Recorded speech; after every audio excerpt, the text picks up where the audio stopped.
not only trying to monitor the groundwater levels, which we do very effectively, which is actually the easy part of it, but the other part of it is trying to find the fix and the solutions.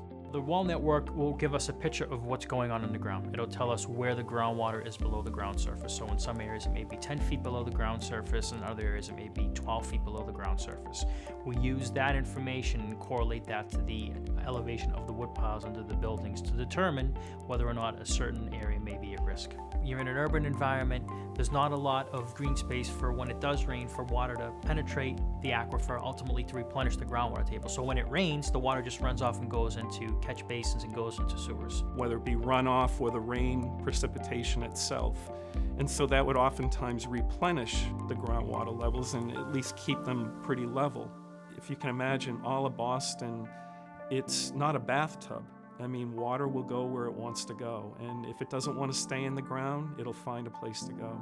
Well, if groundwater levels are depleted, the first thing that we look at is the existing infrastructure under the street. So we'll look at sewers, we'll look at tunnels, we'll look at a building that has a potential deep basement, and we'll work with the entities who own that infrastructure to say, hey, groundwater levels in this area are low, take a look at your infrastructure, it may be compromised.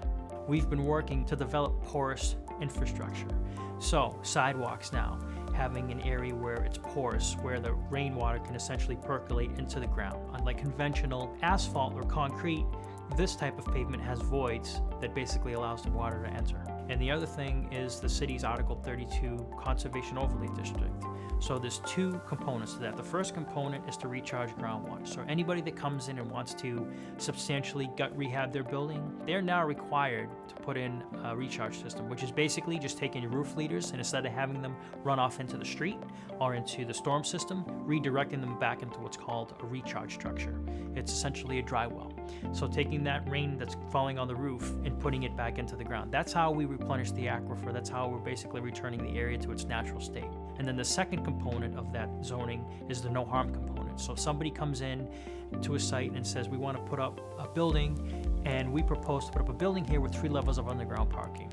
Well, those 3 levels of underground parking, that basically needs to be engineered to be watertight. There are no pumps and there are no under drains that are designed as part of that new structure. It's watertight, it's sealed watertight.